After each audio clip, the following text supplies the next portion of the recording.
welcome to Monster Week. Thank you very much. I'm Dara Breen. Joining me this week are Andy Parsons, Nathan Caton and Miles Jupp, Chris Addison, Hugh Dennis and Gary Delaney.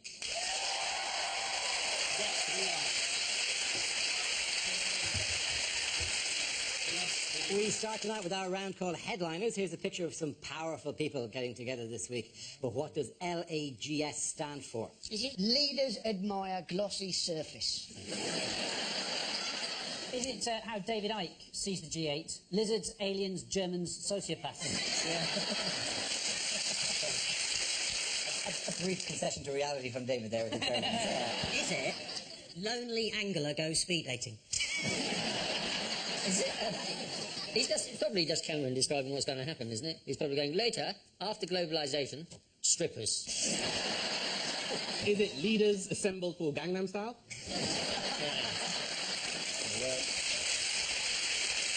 I think it might be what you can do in Enniskillen at night, which is look at Google or sleep. Is it in fact look at guilty supplier? And you've got to look at whoever around the table you think has been supplying arms to Syria. Interestingly, Putin's not making a lot of eye contact in that game, is he? He's just staring at the table. Is it in fact Nick Clegg's role in the whole thing? Liberals are getting snacks. Is it describing the G8 conference, lame attempt to give a shit? Cameron's just probably describing what's going to happen. Smash the system! Smash the system!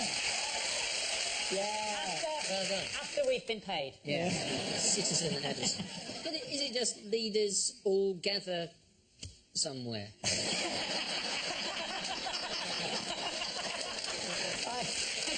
I so wish it did. Is it Leaders Attend Global Summit? It is, of course. Thank you very, very much. Thank you.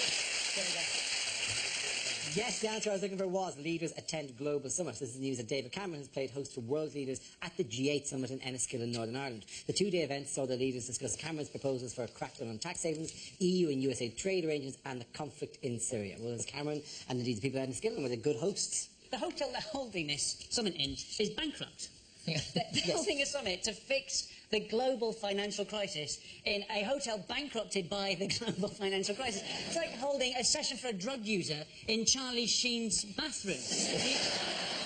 This is a photograph of the leaders outside near Lough Erne, looking for some reason like a Sabutio team, where they've been nailed to that plank. Sounds like something you send away for in the Sunday Express magazine. You pay £19.99 a month. This ceramic model of the world leaders can be yours in 10 different parts. It's like a fairground shooting game for Al-Qaeda.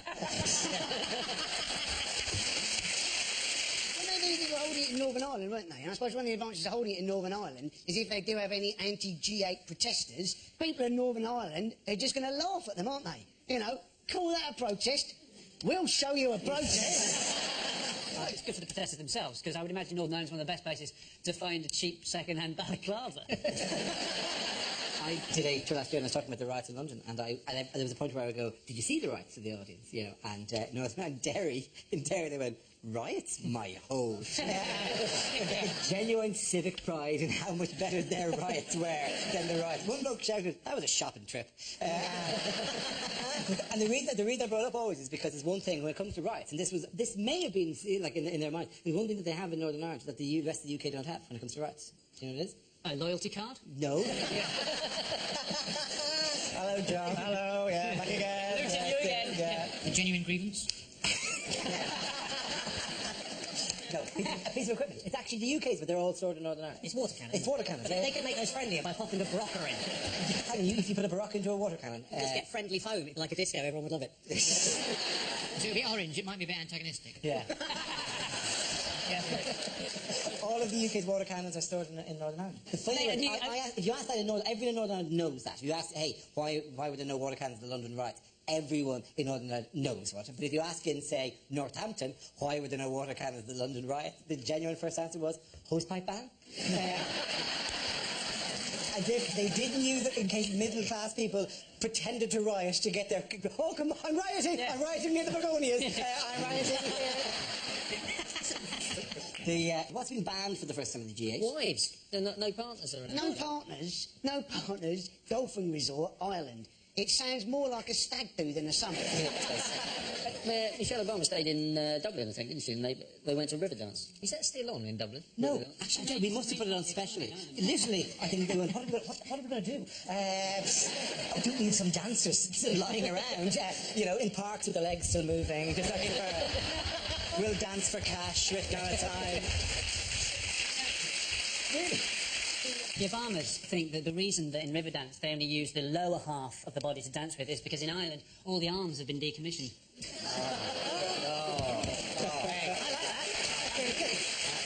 think our work is done. A long journey. They got there at the end. They usually have a special programme of like sort of visits and lectures for all the wives, and you have to feel sorry for Angela Merkel's husband, just generally.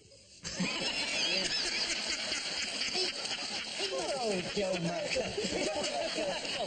Sorry, didn't Barack Obama talk to some of the kids before the G8? So I thought that was good, because out of all the leaders, he's probably the best one. One, because he's obviously a great speaker, and also because most of the young white kids nowadays are talking like they're black. So, probably anyone who can relate. What else does Barack Obama get that Putin wanted? Michelle Obama. Yeah. Quite possibly. He got the gym. Yeah. He got the gym, yeah. He got the gym. There was a fight over who would get to go in the gym. Because they wouldn't work out at the same time. Fair enough. It's very difficult to negotiate with somebody who you've seen vigorously toweling their balls. So, what about trade? Can we talk about this later? No, now's as good a time as any. But he lost, didn't he? Obama got it, which Putin gave him, because he said he was going to get his exercise by swimming in the loch. Yes, there's a lake like that. Very early in the morning. It's odd that Putin wanted to swim in an icy lake, because that's normally what happens to his critics. You know, Putin, you know, because he loves the hard man image, doesn't he? This is just a photo opportunity for him. You know exactly that when he comes out of that Northern Irish lake, he'll have a bear. Going, I just found this. Just a KGB guy in the street going, can they get out yet? Shit.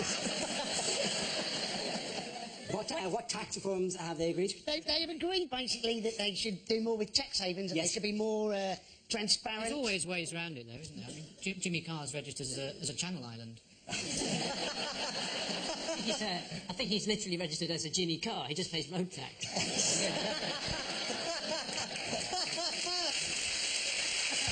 Cameron spoke to things the other day about how they wanted to clamp down, and for some reason it sank to me that he wanted to clamp down on secretive companies in secretive locations. And there's something about Just perfume. It is secretive companies in secretive locations. There aren't it. It's all this to do with avoid and evade nonsense, isn't it? Yeah. You can avoid tax, but you can't evade tax. Yeah, that's right, because avoidance is legal, whereas evasion is illegal, and if you are sent to jail for evasion, you will find out what it's like to have a loophole abused.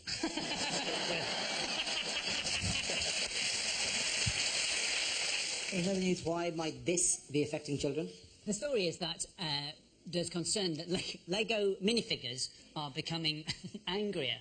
They're looking angrier, right? Of course they're angry. Of course the Lego figures are angry. They're all alcoholics. It's all this for them. No, the report was that over the years, Lego toys have become more realistic and included more unhappy faces. It's been studied by the Department of Too Much Time in Their Hands in the University of Why Don't Other Scientists Take Me Seriously? That apparently Lego figures have become more, they've expressed more, and a lot of it is due to the fact that, like, now Lego have a lot of kind of links in characters, like the Hulk. It doesn't work if you have a Hulk Lego figure going, hi, I'm the Hulk, with a benign face. Don't make me placid. You wouldn't like me when I'm placid. There could be many more Lego faces that would be more appropriate, because you could have lots of happy ones, you could have miserable ones, you could have some Lego men that look quite paranoid, as if perhaps they wondered as if they were being controlled by giants. I mean, yesterday I was a fireman, and today I seem to be on a boat. Really, honestly, there's no job consistency here. Like, you train for one thing, you'll end up doing anything in Lego It's the Land. modern life, isn't it? You don't have a trade for life anymore. Yes. We're all Lego men now, Dara. We're all Lego men now. No. Listen, we are all Lego men. This is what we would look like.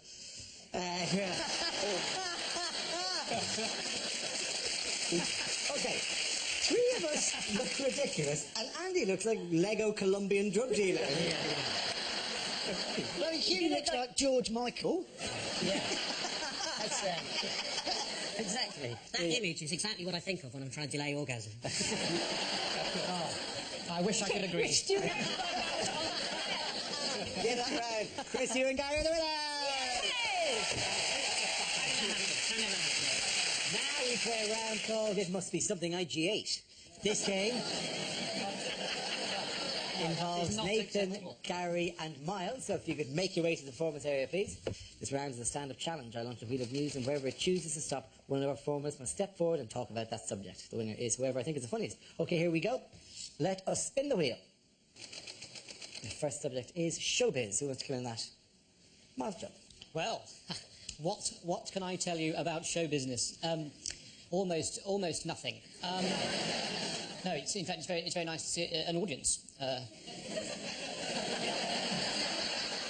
To be perfectly honest, that's not always been the case. I remember doing a gig about 12 years ago in Edinburgh. I was doing a gig one night, and there was one person in the audience. The entire audience was made up of one person, right? And in those days, I was in a double act, right?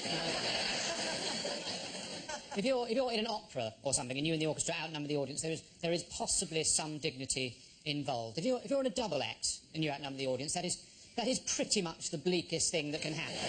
Right? But we went for it because we were young and keen. Jupp and George, we were called. He's a policeman now, no longer allowed to be amusing. We were going for it. It was actually going all right, but after about 5 minutes, the audience,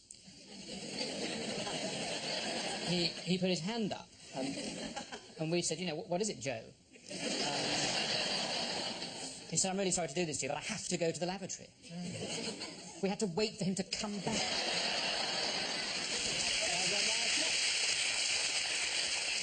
All right, let's spin the wheel again. Next subject is nightclubs. Who wants to come in that? Nate. Yes, so, nightclubs. I've got to a stage in my life now where I'm not kind of a fan of nightclubs anymore. Little things about nightclubs annoy me, like nightclub bouncers, for example. You get those big, massive guys who take their job a bit too seriously, They stand there in front and go, no, you can't come in, you can't come in, yeah. I said so, yeah. I'm here because I'm the boss, right? I'm here because I'm the boss. It's like, no, you're here because you haven't got any qualifications, man. Don't get it twisted. Of course, I don't say that to his face because I'm not dumb, I've got qualifications. The biggest reason why I don't like nightclubs is because I don't operate well in nightclubs. Like approaching women, for example. Like, I've got something in me that in nightclubs doesn't work. It's called manners. Right? One time I was doing this gig, right? It was an out-of-town gig. I was staying over for the night, so I thought, I'll go to the nightclub, check out the local nightlife. I'm in the club, I see this nice girl, very attractive, so I thought, okay, I'll approach her, right? So I walked up to her and went, hey, how you doing, you alright? You having a good night? And she went, idiot, though, you're trying to shut me up, yeah? Get me wanted, person. What are you doing, man? I'm going to talk to you, man. Get me wanted, boss, you idiot.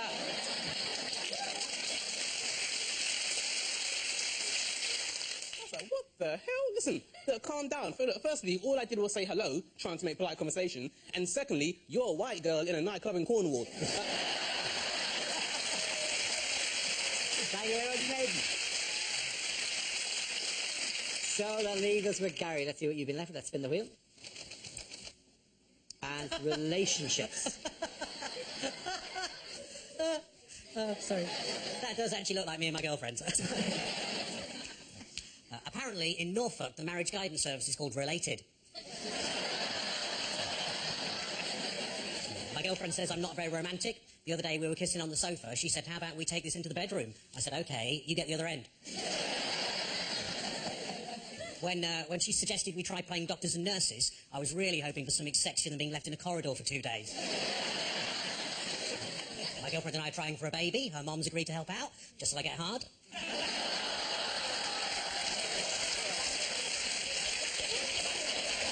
She's going to see that on telly as well. That's terrible.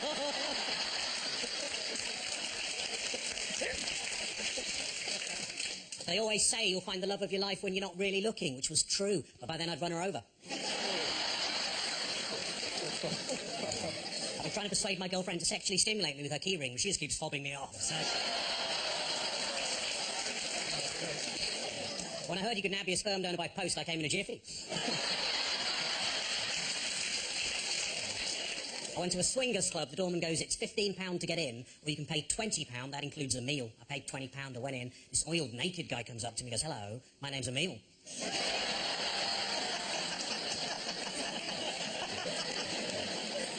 I once had a one-night stand and I didn't get an erection. That isn't cool. Luckily, the woman I was with was really understanding, and she just said, don't worry, that used to happen to me. Thank you. Well done.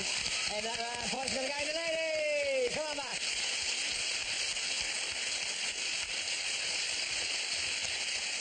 Now we play round call. If this is the answer, what is the question? On the board are 6 categories. Nathan, which category would you like? Health, please. Okay, your category is health, and the answer is 8. What is the question? Is it when talking to Barack Obama, how many black friends does David Cameron claim to have? Is it what might bras look like if breasts were arranged vertically? According to figures given to the tax office, how many coffees has Starbucks ever sold? Is it, after what hour are you legally permitted to consume square mint chocolates?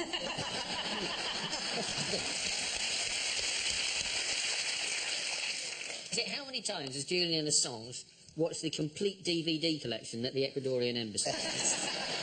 Is it, in fact, how many Father's Day cards did Boris Johnson get? Is it how many episodes of Top of the Pops from the 1970s are safe to repeat?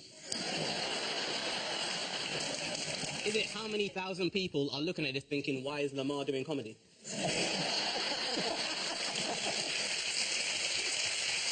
Including Lamar. Is it, in fact, how many days should this year's winner of The Voice reserve for their career? It's about the NHS. Is it, in fact, how many commandments are there now for patient care? Yes, you're absolutely right. Thank you very much, Andy Parsons. That is it. Yes, the question I was looking for was how many care commandments are being proposed for hospitals to help improve standards for patients. This is the news that the Care Quality Commission proposed that doctors and nurses should be issued with 8 fundamentals of care to ensure that patients are treated well. The charter, to be displayed in every ward and GP surgery across the country, is one of a number of proposals to improve standards of health care. Now, obviously, traditionally there are 10 commandments, but they felt unnecessary to include the one about the donkey. The one about the donkey? It's a donkey. It's an oxen, isn't it? Welcome to Mock the Week 458 BC. Thou shalt not cover thy neighbour's drip. Thou shalt have a right to wear a gown that doesn't show your bum. Food that can be cut with a knife. They're so desperate for money. My nan was in hospital recently and they had to kick her off her trolley because they were taking it back to Asda for the £1. I've heard your nan's off her trolley anyway. I can't offend any more family today. In other news, what has been compared this week to a bad pub quiz? Is it not the week?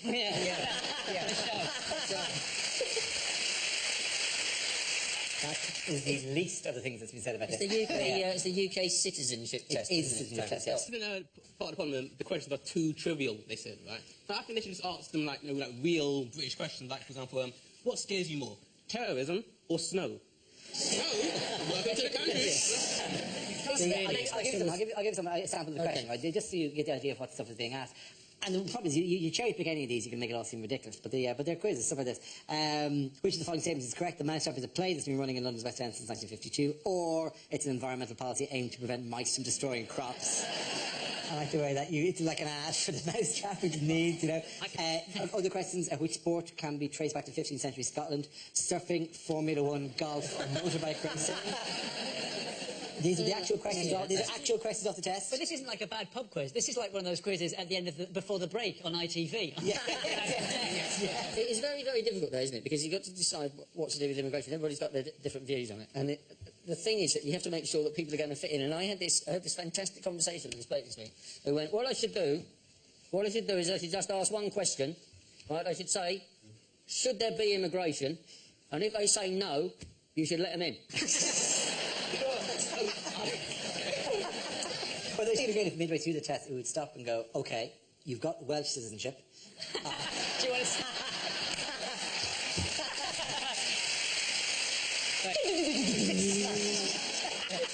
It's difficult, though, isn't it? For English citizenship, you should simply go, can you make this sound?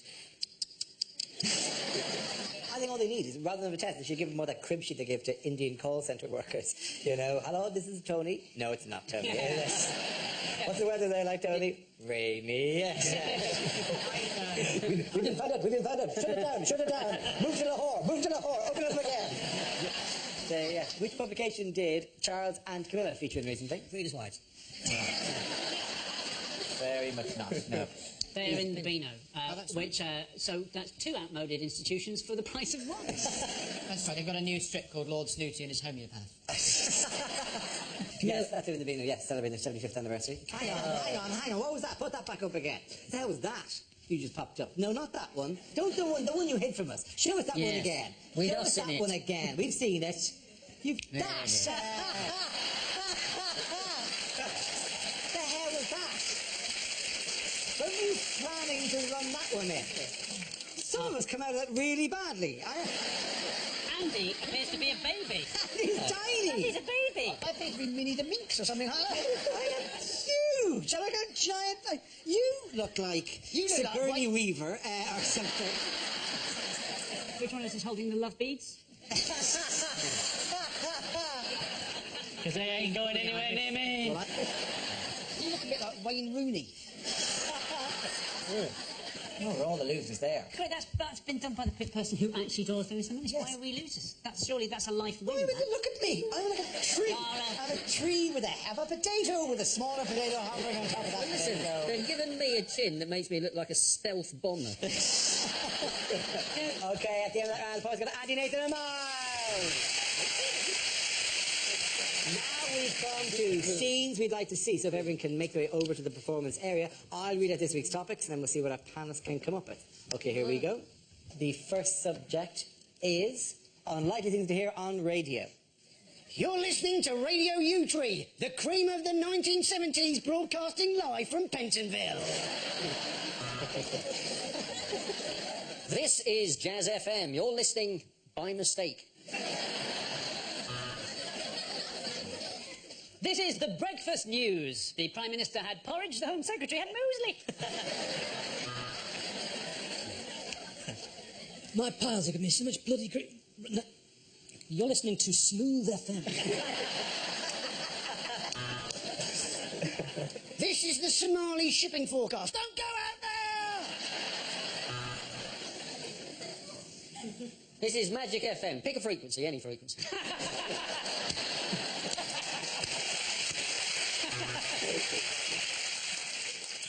F9, hit.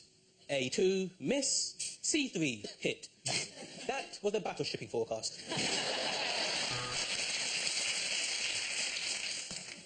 You're listening to Radio 3. Anyone? Anyone? Anyone? Bueller? Bueller? On Talk Radio today, we've been discussing what a tosser Nick Clegg is. And now on the line, we've got David from Central London. That was God is Dead by Black Sabbath. You're listening to Vatican Radio. And at number one this week, Jedward, proving that teenage girls cannot be trusted with money. Well, I'm in the eye in the sky with the travel report. I've waited 20 years to file this particular report. If I look down, I can see red lorry, yellow lorry, red lorry, yellow... Don't touch that dial. I'm defrosting a pie. Next up on Radio 1, Nick Grimshaw. He's not very good, but he's only 28, so he definitely didn't get up to anything in the 1970s. Next, Ed Miliband lays out his policies in I'm sorry I haven't a clue. It's now 10 p.m. on Radio 4. And before the news, here's 5 minutes of free porn.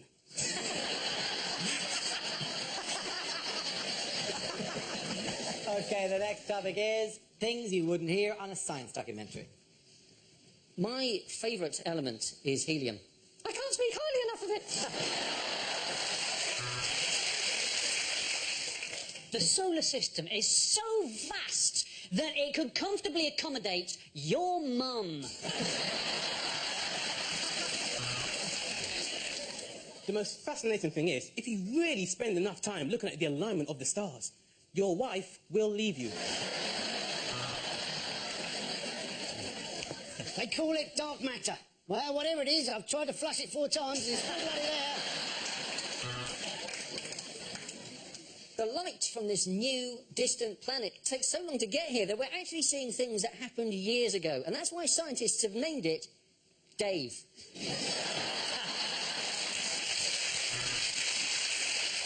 Tonight, we're discussing sports science. Is it a real job, or is it just PE when it's raining?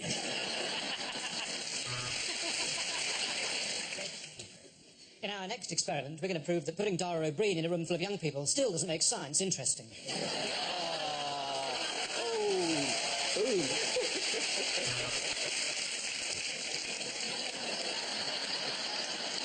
think we've got the points. So if we look through the telescope, we can see the biggest black hole ever found. Oh no, I've left the lens cap on. Weren't D-Ream shit?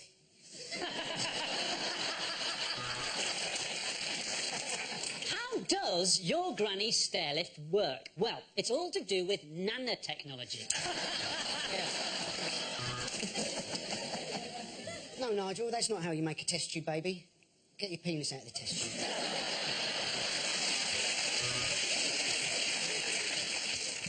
So this is amazing, right? So what you're saying is that somewhere, Professor Cox, in a parallel universe, there is a me with hair. That's right, Dara. The end of that round. Nobody gets any points at the end of that round. Everyone come back. Chris, you and Gary get the points.